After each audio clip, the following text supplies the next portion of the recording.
दोस्तों मैं प्रिंस कुमार अपने channel study with Prince Delhi university में स्वागत करता हूं। आज के हम लोग इस वीडियो में सीटेट से संबंधित चर्चा करेंगे, जिसमें आप थंबनेल से देख रहे होंगे कि हमने पहला टाइटल मेंशन किया है कि सीटेट मात्र 15 दिन में कैसे पास करें। इसके बाद हम आपको इसमें बताएंगे कि कौन कौन से बुक को पढ़ें, क्योंकि मैंने अपने 2 बार सीटेट दिया था और अपीयर में दिया था और जुलाई 2019 और दिसंबर 2019 2 बार दिया और दोनों बार क्लियर किया। तो इसलिए हमने आज सीटेट शायद एडमिट कार्ड जारी किया है, तो उसी को ध्यान में रखते हुए हमने अपने चैनल पर वीडियो लाने का प्रयास किया।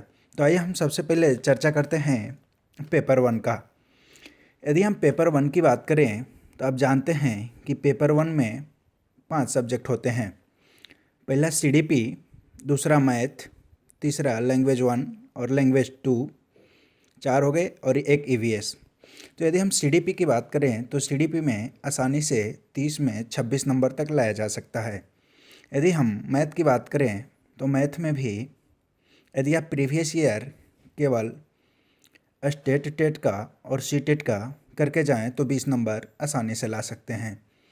इसके अलावा हम यदि लैंग्वेज 1 की बात करें तो जो हमने किया था लैंग्वेज 1 में, वो हमने सरोहा पब्लिकेशन का कुछ महत्वपूर्ण टॉपिक पढ़े थे, साथ ही उसका जो पैराग्राफ था उसका प्रैक्टिस किए थे, और जो उसमें प्रीवियस ईयर क्वेश्चन भी दिए हुए थे वो सोल्व करके गए थे।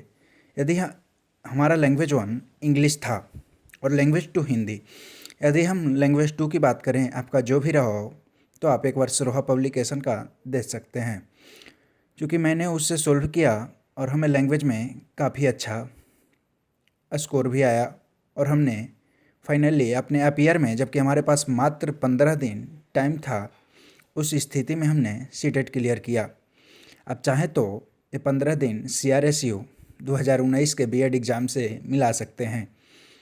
यदि हम ईवीएस की बात करें तो ईवीएस में भी 25 नंबर तक आसानी से लाया जा सकता है, थोड़ा सा यदि आप मेहनत कर दे तो दोस्तों यदि हम पेपर 1 की बात करें जो सीटेट 1 to 5 के लिए कंडक्ट करता है, तो यदि टोटल नंबर आप जोड़ेंगे तो टोटल नंबर आता है 109। इस तरह आप इजीली 109 नंबर तक ला सकते हैं। अब हम लोग चलते हैं कि इसमें कौन से बुक पढ़ें। तो हमने लैंग्वेज के लिए बताया कि सरोहा पब्लिकेशन का इंग्लिश और हिंदी दोनों के लिए बहुत बढ़िया बुक आती है, आप उसका रेफ़र ज़रूर करें। साथ ही यदि मैथ प्रीवियस ईयर भी लगा के जाएँ तो आपको काफ़ी मदद मिलेगा, और यदि RS अग्रवाल कुछ गिने चुने पॉइंट भी लगा लेते हैं तो आपको 20 से 25 नंबर आसानी से आ सकता है। साथ ही यदि मैं अपना बात करूं सीडीपी की, तो सीडीपी ने हमने केवल लूसेंट सब्जेक्टिव वाले पढ़े थे और साथ ही उसका ऑब्जेक्टिव लगाए थे, लेकिन उसके बाद और हमारे 26 नंबर सीडीपी में आए थे। लेकिन यदि आप इससे ज़्यादा करना चाहें तो यूथ कंपटीशन का एक स्टेट्स, जितने भी स्टेट हैं उसका टेट जो होता है, साथ ही सीटेट, उसका प्रीवियस ईयर एक बहुत ही बढ़िया मार्केट में बुक अवेलेबल है, उसका प्रैक्टिस कर सकते हैं। अब हम लोग चलते हैं पेपर 2 की ओर। यदि दोस्तों हम पेपर 2 क्या बात करें तो पेपर 2 में आप जानते होंगे कि हमारे 4 सब्जेक्ट होते हैं। पहला सीडीपी, दूसरा लैंग्वेज 1, तीसरा लैंग्वेज 2 और चौथा सब्जेक्ट से 60 क्वेश्चन होता है, जो आपका सब्जेक्ट स्टूडेंट वाई वैरी करता है। क्योंकि हमारा SST था इसलिए हम SST पर ज़्यादा बात करेंगे। और लैंग्वेज में हमने केवल सरोहा पब्लिकेशन का 1 to 5 और 6 to 8 दोनों के लिए वही बुक प्रीफर किया था, और हमारा 1 to 5 और 6 to 8 दोनों क्लियर हुआ। और सीडीपी में भी हमने लूसेंट ही केवल पढ़कर गया था, कुछ उसमें जो एग्ज़ाम के बिंदु महत्वपूर्ण लिखे होते हैं उसे पढ़े थे और उसका ऑब्जेक्टिव लगाए थे। बस इतना ही हमने लूसेंट से किया था, और हमारे सीडीपी में एक में 26 और एक में 24 नंबर आए थे।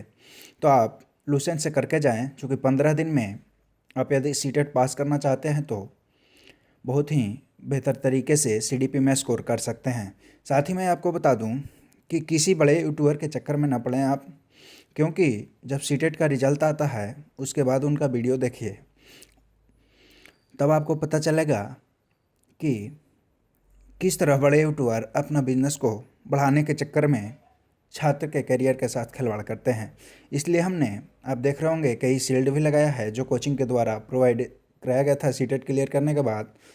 यदि हम 1 to 5 में भी दिखाएं तो दिखा दूंगा, उसमें भी हमने एक शील्ड लेते हुए पिक लगाया हुआ है, देख लीजिए। लेकिन हमने जो दे रहे थे प्राइज़, उन्हें हाइड कर दिया है। तो दोस्तों अब हम बात करते हैं सब्जेक्ट की, जो एसएसटी है उसका। तो इसमें आप सब्जेक्ट में एनसीईआरटी ज़रूर पढ़ें। एनसीईआरटी काफ़ी महत्वपूर्ण रोल प्ले करता है, खासकर सब्जेक्ट में। दोस्तों हमारे पास मात्र 15 दिन था, क्योंकि हम बीएड का एग्ज़ाम भी उसी टाइम चल रहे थे और 15 दिन बाद ही सीटेट का एग्ज़ाम होना था। इसलिए हमने एनसीईआरटी भी बढ़िया से पढ़ कर ना गया था, फिर भी हमने सीटेट पास किया और ठीक ठाक स्कोर आ गया है। तो मैं आपको यदि सब्जेक्ट की बात करूं तो आप ज्योग्राफी और हिस्ट्री दो ज़रूर पढ़ कर जाइएगा एनसीईआरटी का एसएसटी में। और यदि आपके पास कम टाइम है तो शुरू कीजिएगा 8 से। किससे? 8 से। 8 ज्योग्राफी कीजिए, फिर 8 हिस्ट्री कीजिए, फिर 7th पर आइए, और यदि टाइम बचे तब 6 पर जाइए। जो हमने क्रम अपनाया था हमारा ये क्रम था।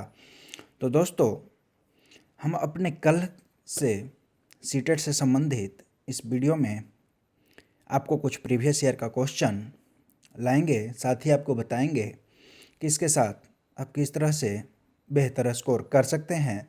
और हमने टारगेट किया है कि एग्ज़ाम होते होते कम से कम 600 मोस्ट इम्पॉर्टेंट क्वेश्चन कराएंगे, जो सीटेट में 20 से 25 मैक्सिमम भी जा सकता है, लेकिन हमने एवरेज टारगेट किया है कि 20 से 25 क्वेश्चन आपका सीटेट में ज़रूर लड़ेगा, चाहे वो पेपर 1 हो और पेपर 2। यदि हम पेपर 2 में बात करें कि पेपर 2 में हमने कराएंगे तो सब्जेक्ट से होगा, साथ ही साथ सीडीपी होगा। पेपर 1 की भी बात करें तो सीडीपी, साथ ही साथ ईवीएस का कोशिश करेंगे वीडियो लाने का। तो दोस्तों आप बखूबी सीटेट संबंधित इस वीडियो में आप समझ गए होंगे कि किस तरह से पढ़ना है और किन किन बुकों से पढ़ना है। तो सीटेट से संबंधित इस वीडियो में इतना ही। उम्मीद करते हैं आप 15 दिन में ज़रूर सीटेट पास करेंगे, हमारा इस वीडियो देखकर लाभ उठाकर। और इस वीडियो को दोस्तों के साथ भी शेयर करें ताकि उन्हें भी एक अच्छे रणनीति का पता चल सके। तो दोस्तों इस वीडियो में इतना ही। वीडियो अच्छा लगे तो लाइक कीजिए, साथ ही दोस्तों के साथ शेयर कीजिए, और कल से हमारा क्वेश्चन सॉल्व करने के लिए चैनल को सब्सक्राइब कीजिए। इस वीडियो में इतना ही। धन्यवाद।